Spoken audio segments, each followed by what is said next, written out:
Quick, grab that fucker by the collar. Alfie, who the fuck owns him? Welcome to Simplified Sparky Marketing. Yesterday I caught a dog. Yes, that's correct. I've caught a dog. I was working next to my van and I heard a yelp coming from a park down the hill. And then I seen this little pug making a beeline up the hill.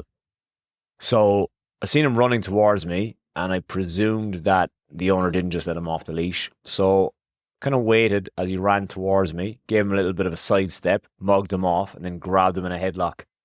And very weird interaction from there. I caught him in the headlock and I said, okay, the owner should be on any minute now. And I was crouched down with the dog in my hands. And this youth pulls up next to me and I was like, is this your dog? And she said, no, I seen the dog running out of the park. Throw him in here and I'll bring him back down to the park. And I was like, this is suspicious. This is like one of these people that steals dogs for a living. So I threw the dog into the ute because those fucking lights weren't going to install themselves. And then I kept eyes on her and what she was doing. And she drove back down to the park and I could see her talking to the owner of the dog, I presume. It was very strange that he didn't even like scurry after the dog. I think he just must be extremely unfit. What really pissed me off about this situation was he did not come up and thank me for bringing his dog back. I should have let him run amok in the inner west. People on the road, people in general, manners are gone out the window just to say thanks for capturing my dog. But anyways, more importantly, Google Business Profile. It is back. It has been nearly 2 months and it has come back. And I want to run through on this podcast a quick debrief of the original, what happened. Then we are going to move into basically how I got it back and just kind of everything in between. So to start with, it was the 6th of May. I've done a full podcast on this as well, a few episodes back. And I got home from doing five-a-side soccer, came back, threw open the laptop and seen I had an email from Google and it was titled Profile Suspension. So I kind of looked at it, was like, what the fuck is this about? Your Google Business Profile has been suspended. And then there was like an appeal button. So I was like, what the fuck? Weird. So then I just clicked on the button, selected appeal, which is a number one rookie mistake because that was my opportunity to submit documents there and then and add things that I should have sent in with it. So if this does ever happen to you, hopefully it never does, don't panic when you see that email. Don't hit submit or don't try and appeal yourself until you get all your stuff together. Now, all I had to do was submit a few documents, but what I did was I did a few things. I thought, being an electrician, I can do anything. So I was like, I'm just going to appeal this myself because it'll be easy. So what I did was I submitted all the documents that I could possibly submit and I got another rejection back, but it was very confusing whether it was a previous rejection or if it was that rejection. It's very hard to speak with Google. So what I did next was I went to get somebody to reinstate this profile essentially. So I went across to a website, fiverr.com, and I engaged with a gentleman on it. So I searched for Google Business Profile or Google My Business Reinstatement or suspension lifting and all of this. And then I got in contact with a guy. He had 12 or 1300 positive reviews that he was the go-to in the space. Now, my dealings with this guy were quite odd. Firstly, when it initially happened, I sent him a DM and basically told him the situation. And he was like, give me a login to your account without asking about any money or anything like that. He was like, give me a login. And I was like, no. So I left it for a bit. I was in Japan in between. And then I came back. I was like, fuck it, I do need this guy. So I asked him again. I goes, what's the story? And he goes, oh, just add me as a manager in your account. And at this stage, I was like, I've got nothing to lose. So I added him as a manager. And then he requested only a handful of documents. He only requested the business registration details, which was just a PDF. I submitted a business name registration as well because my business name is slightly different. It doesn't have electrical on it that's registered. So I have a trading name with electrical on it, which is a lesson to you. When I started the business, I just went as a single name, thinking everybody knew what the hell I did. And that's a big marketing mistake, as well as put whatever you do after your name. For example, electrical, plumbing, aircon, etc. It's silly presuming that people know what you do. Make it as easy as possible for people to know what you do. Anyway, I digress. So I sent that document. I sent the business registration, ABN details, and that was really it. I didn't give him much more documents. That's all he requested. And I gave it to him, and I was like panicking, when will this be back up? What's the story with it? And he was like, I'm working on it. Very blunt dude, very like 2-word answers, literally. And I was like, can we speed this up? Anything we can do? And he's like, oh, I can prioritize you. So that was fine. This will come into part later in the story. I was like, yeah, perfect. Yeah, thanks very much, you legend, for prioritizing me. So I think it was like 15 days had passed or something.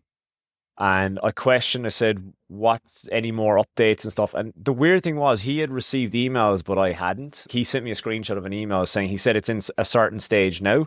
So he goes, 110% it'll be back. And I was like, do you know when? And then sure enough, like 2 days later, you're live. But it was really weird again, because I didn't receive those emails. He did.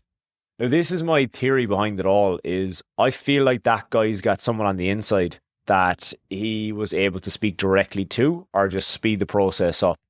He did a few things in the profile that pissed me off. But long story short about this is, when it came to payment, our initial agreement was $200 US, I think, which is cheap as chips. Even if he said 2,000, I was guaranteed to get it back, I would have paid it. But what pissed me off when it came to the invoice was, he sent me an invoice and it was like $450 US. And I was like, hey, dude, we agreed on 190 or 200 US. And he was like, oh yeah, but I prioritized you. Well and good, but this is exactly what we do to clients as well if we don't quote up front. And what I received was bill shock, because what I was led to believe I was paying and what I was paying was two totally different things. And I said it to him, I goes, look, I am happy to pay that because you've got it back. That's brilliant. But I said, somebody else will fly off the fucking handle if you do that to them and you don't tell them the price up front, because I was happy to have it back. But it was just more so the principle that he didn't say that, okay, I'm going to prioritize you. It's going to be an extra $200. Do you want to do that? That's all he had to do. So that was one flag that I had with him, that I didn't like the experience. Now, secondly, what he did was he went in and he changed a load of stuff in the profile that I didn't like. Like, he changed the name back to the company name Proprietary Limited. And I was like, why did you do that? I said, well, I've given you a document with the trading name is on it. He goes, that. And then again, like, he didn't really explain himself. He just one sentence back. That's what was on the document. I was like, yes, but on the other document, it's got the trading name. So there's one thing he did. Secondly, he wiped out all the service areas, which is basically why the fucking profile is there. So my address isn't on it. It's just service areas. So it just has locations where I service. And that is what I believe gets you reach in those areas. So he wiped that out of it and just put it down to one suburb. He changed the hours that it wasn't 24-hour. And this is a very important note and something that I found out recently, that if your Google Business Profile doesn't have 24 hours on the listing, it will not show up on some occasions. So, for example, if your hours are 7 to 3 p.m. and somebody is watching TV at 6 p.m. on a Sunday night and they want an electrician and they're happy to send a form to your website and they're searching the maps, but your business isn't there because you have your hours set that you're shut at such a time. So it's very important, where possible, to leave the business wide open, have it at 24 hours. And because you're an electrical business, it's perfectly legit that you are an emergency service to leave that open for 24 hours because, yeah, as I said, I now have limited hours on it, and to be honest, I don't want to fuck with any of the settings right now because it's so freshly back, but I will end up trying to change that again. So he changed the hours, he had the incorrect name, he removed the service area, he removed the full description, he basically pulled it back to bare bones, which is fair enough, but he didn't tell me he was doing any of this or say like, hey, I'm going to change the name, is this okay? Like, he just kind of went in and wreaked havoc and then got it backlisted. And as I explained in a previous podcast, it's like when somebody dies in a movie and they bring them back to life, but it's not the same person. That's the stage I'm at now. Now, the business listing is up and running again. And I've even noticed in the last, it's probably up maybe 4 days or 5 days or something. And from the initial reinstatement, or when it actually did come live, for the first few days, it wasn't visible. For the second few days, it was starting to appear again. And now I think it's starting to gain momentum and get back to where it was. So it could be a week or 2 weeks, or it could even be a few months till it's fully back in action again and reinstated properly. I would recommend this guy, but I would say go in with your guard up and just be saying things like that you don't want this change, you don't want that change, or perhaps asking up front, even if you're not using this guy, you're using another freelancer, that you do question what they're going to do and change, because if they wipe your service area like you did to me, that could take another 6 months to reinstate it. Therefore, what was the fucking point in bringing it back to life again? Luckily, mine has retained the area, but what he had on it and what's there, it's like it may flick back to just one suburb shortly again. I don't know. It's just witchcraft with Google. But that would be my advice, is if you are getting a freelancer to bring back your business profile, I would be definitely stating what you don't want change, or just having a little micro meeting about what he's going to do and the repercussions of what he does do, because it's going to have a massive effect on your business if you're basically not showing in the areas you do want to show in. When the profile was down, it was quite noticeable that I was missing out on a few leads, and that was devastating. As I stressed before, this is the best form of marketing that you can have. It's essentially free. Your time is put into it, obviously, so that's not free, but that listing itself is free. And if you look after it, maintain it, get your reviews, keep it up to date, the best form you can have. So when that is taken down, it is a real kick in the balls.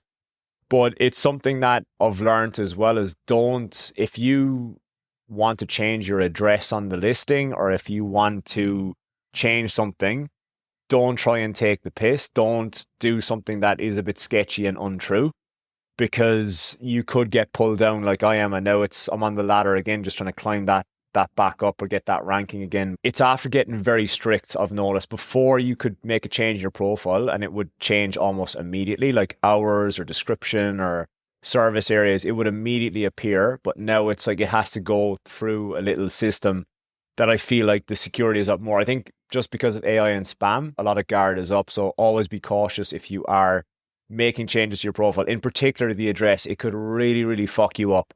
If you're willing to run that risk and you're willing to change your address, you better have the correct documentation in regards to the business being located there, and all your bills and stuff at that address as well, because they may say that you can't pull that back up again. The lesson really is here with your Google Business Profile is, like the last podcast, having your eggs in one basket. It's all about planting little seeds everywhere else that you can have backup. Now, I was very fortunate that I have the systems in place in my business, and I planted those seeds many years ago, that I had SEO in action, and the website is ranking well, and the website is done well.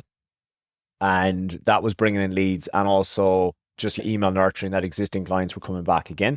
So it's always very important to have that backup and have those seeds planted throughout your business, that you're not just relying on that one source. Or hypothetically, if your website's ranking dog shit and you're purely hoping that you're getting leads through Google Business Profile, and that thing goes down, it's detrimental to your business. So always have backup plans and different avenues of income into your business. If you are a victim of this and it has your profile may currently be down as we speak, and you happen to be listening to this podcast, head over to Instagram, shoot me a DM. I'm happy to share the guy's details from Fiverr if you wish. All the links to the podcast are underneath, and catch you next week.